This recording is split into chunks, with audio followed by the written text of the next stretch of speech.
लगा करके सुनो सब मेरा फरमान। अरे इसको देखकर लग रहा है कि भूखों मरता होगा ये। बोल वाला सच बोल।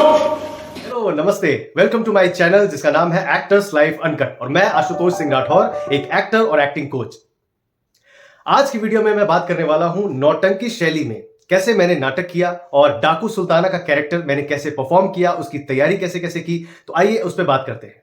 सबसे पहले मैं आपको बता दूं कि नौटंकी क्या होती है। नौटंकी एक शैली है जो कि उत्तर प्रदेश की है और इसे हम स्वांग बोलते हैं। इसमें जो बातचीत होती है, जो कॉन्वर्सेशन है एक एक्टर का दूसरे एक्टर से या फिर एक्टर का ऑडियंस से, ये गा के परफॉर्म किया जाता है। ये बोल के नहीं, गा के परफॉर्म किया जाता है।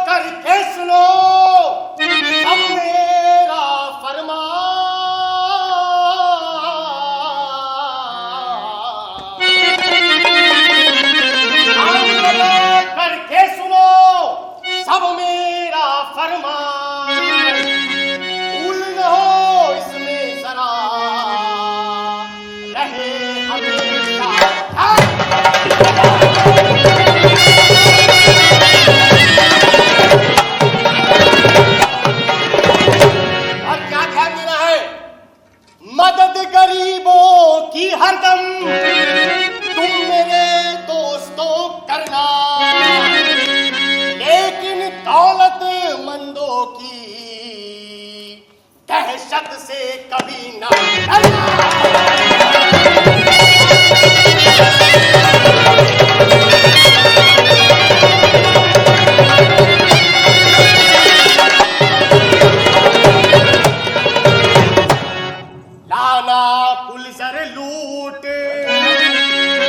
मतलब जेवर, धन, दौलत, जो इन विदेशी गोरों की हुकूमत ने हमारे देश का लूट लूट कर अपने यहां जमा कर रखा है और हमारे देश के नागरिक इनके गुलाम, पिट्ठू, चमचे बने हुए हैं। उनका लाना कुल सर लूट, बेखतर गलों पर खंजर धरना, जहां तलक हो पेट गरीबों का उस जब से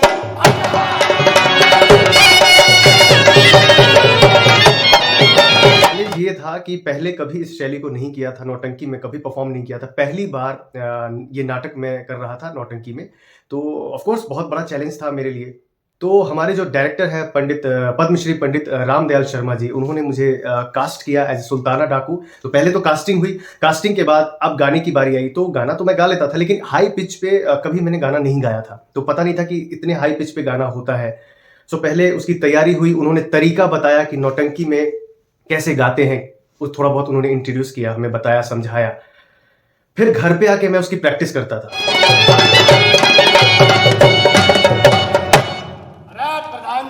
सरदार, कुछ देखा आपने? देख तो रहे हैं सरदार। पकड़ने को मुझे सरकार ने अब जोश खाया है, गिरफ्तारी मेरी को एक बड़ा अफसर पठाया है।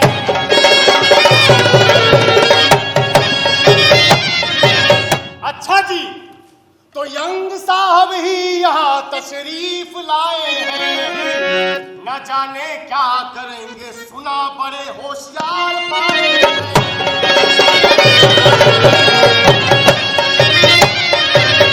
अरे प्रधान जी, सुना है ये अंग्रेजी अफसर बड़ा शातिर है। अरे होंगे शातिर, लेकिन आप भी तो शेर है, शेर सरदार। जब शुरुआत में प्रैक्टिस की तो आवाज बिल्कुल फट गई, आवाज एकदम से गायब, खत्म, टाटा बाय बाय। क्योंकि मैंने गले पे इतना जोर दे दिया, इतना ज्यादा जोर दे दिया कि वो आवाज ही चली गई। क्योंकि टेक्निकली मैं बहुत गले से बोल रहा था, लेकिन उसकी टेक्निक होती है। बाद में डायरेक्टर ने समझाया कि आप अगर गले पे इतना ज्यादा फोर्स दोगे तो अभी तो आपको 15-16 डेढ़ घंटे गाना ही है, तो कैसे करोगे। फिर उन्होंने टेक्निक समझाई, फिर उस टेक्निक को मैंने समझा, फिर अप्लाई किया, फिर टेक्निकल करना शुरू किया, उसको किया। कान लगा करके सुनो सब मेरा फरमान,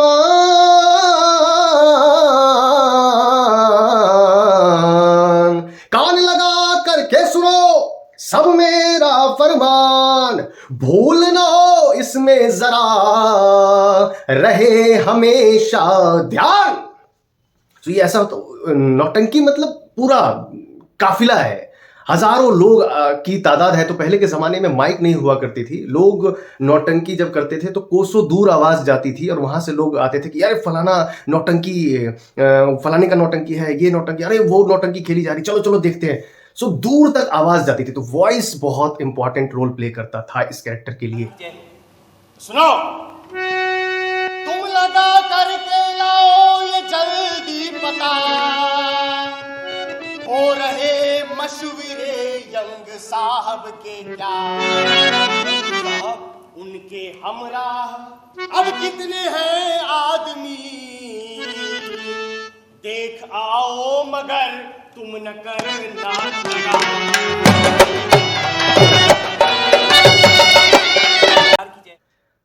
गाने की प्रैक्टिस हो गई, सुर का रियाज कर लिया, हाई पिच की प्रैक्टिस कर ली, ये सब हो गया। तो अभी सिर्फ गाने पे हम चल रहे थे। अब बात आई कैरेक्टर पे कि अब फ्लोर पे उतरना है, उसकी प्रैक्टिस करनी है। वॉक कैसा होगा उस कैरेक्टर का, सुल्ताना डाकू जिसने अंग्रेजों के नाक में दम कर दिया था, गरीबों का मसीहा, बहादुर, शेर, निडर, किसी से नहीं डरने वाला। तो ये सारे कैरेक्टरिस्टिक उसके लिए मैंने नोट डाउन किया कि क्या क्या होगा। वो करेजियस है, मतलब किसी से डरने वाला आदमी नहीं है। तो मैंने उसके लिए तैयारी की, बैक स्टोरी तैयार किया, फिजिकल कैरेक्टराइजेशन पे काम किया कि वो छाती तान के खड़ा होगा, कहीं भी खड़ा होगा तो छाती तान के खड़ा होगा। आप मेरे क्लिप्स में देख सकते हैं कि मैं जब कहीं पे खड़ा हूँ, लोगों से जब बात कर रहा हूँ, तो वो मेरा स्टांस मैंने उसका लिया था। कंधे पे वो बंदूक टांगे रखता है जो कि भारी बंदूक है, तो उसका वेट हर समय टांगे रहने की वजह से एक तरफ की छाती फुली हुई है, कंधा एक तरफ का थोड़ा सा डाउन है। नॉर्मल मैंने रियल लाइफ से रिलेट किया। रियल लाइफ में जब हम बैग लेकर घूमते एक कंधे पे, तो ऑटोमेटिकली हमारी चाल थोड़ी सी बदल जाती है, हमारा कंधा थोड़ा सा ऐसे हो जाता है, क्योंकि जस्ट बिकॉज एक भारी बैग है और एक तरफ टंगा हुआ है। मैंने उस चीज को रिलेट किया बंदूक से। रियल लाइफ में जब मैं हर समय तो बंदूक लेकर बाहर नहीं घूम सकता हूँ, तो भारी बैग कर लेता था, बैग को भारी करके यहाँ रख के तब देखता था वॉक करके। सो पहले वॉक पे काम किया, उसके फिजिकल कैरेक्टराइजेशन पे काम किया। कोसों दूर वो आदमी चलता था, डाकू था, अंग्रेजों से बचने की वजह से वो जंगलों में उसका ठिकाना एक से दूसरे जगह पे हुआ करता था। सो बहुत दूर तक चलना, पत्थरों के बीच चलना, जिस वजह से उसकी क्या क्या चेंजेस आए होंगे उसके पैरों में, एंकल में, तो थोड़ा बहुत चेंज होता। तो उसकी मैंने कोशिश की कि उसको करूं। भूखों मरता हूं। अरे इसको देखकर लग रहा है कि भूखों मरता होगा ये। बोल लला, सच बोल। अब तुम करो साफ इजहार, तिजोरी में कितने कलदार, वरना होगी मिट्टी ख्वार। कहूं मैं ठीक ठीक ठीक, कहता ठीक ठीक ठीक। जो भी हाई पिच के गाने होते थे उसको मैं गाने की कोशिश करता था कि एटलीस्ट सुर में चलो थोड़ा बहुत ऊपर नीचे हो सकता है, बट रियाज तो होगा, गले की प्रैक्टिस तो होगी। तो जो भी उस समय के हाई पिच के गाने, जैसे उदाहरण के तौर पर इश्क की साजिशें, इश्क की बाजियां, एक महीने की रिहर्सल हुई। आई थिंक 1-1.25 महीने की रिहर्सल हुई। रोज गाना होता था, 4-4, 5-5 घंटे रिहर्सल में। फिर घर पे आने के बाद गले की ऐसी बैंड बज गई थी उस समय, क्योंकि इतनी प्रैक्टिस थी नहीं कभी। बट वो बहुत ही मजेदार था वो पल।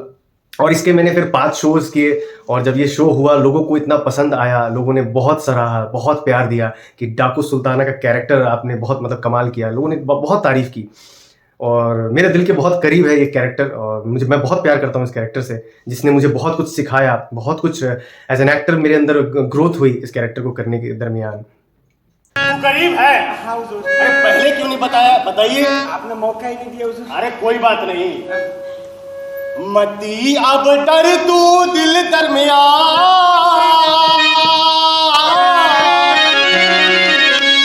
नहीं मानूंगा तेरी।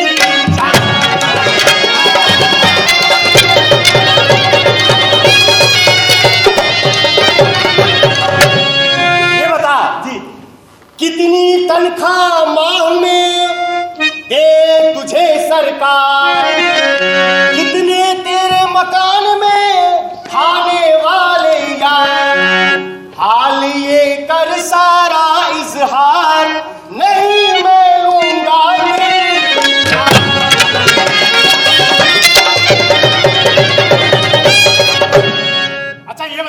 जी जबकि पेट भर के नहीं खाना भी हो यार, तो फिर ऐसी नौकरी करने में क्या सार।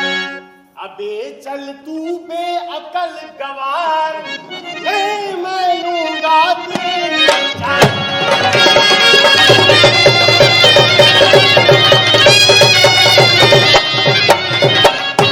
अरे ये बता डाकिया, जब तुझे इतनी परेशानी है तो ये नौकरी छोड़ क्यों नहीं देता? तू मजे से मेरे पास आराम पा, तेरा घर है कहाँ मुझको बता।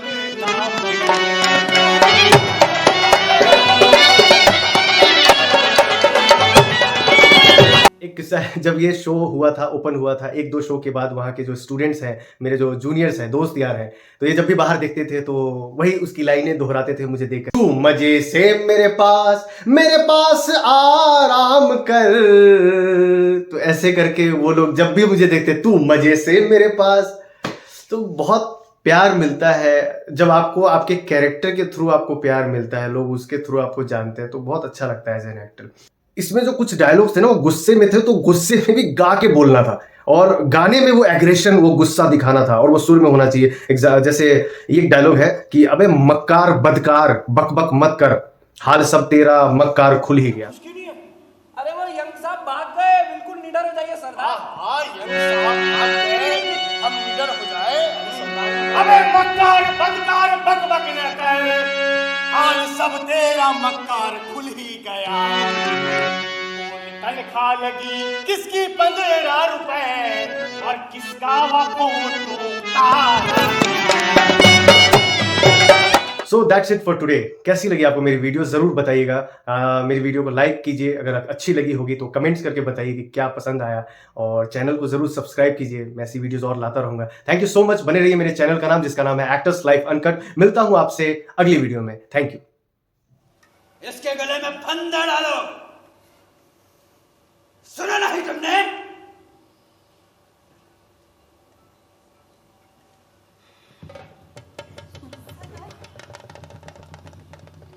सर झुकाता हूं सब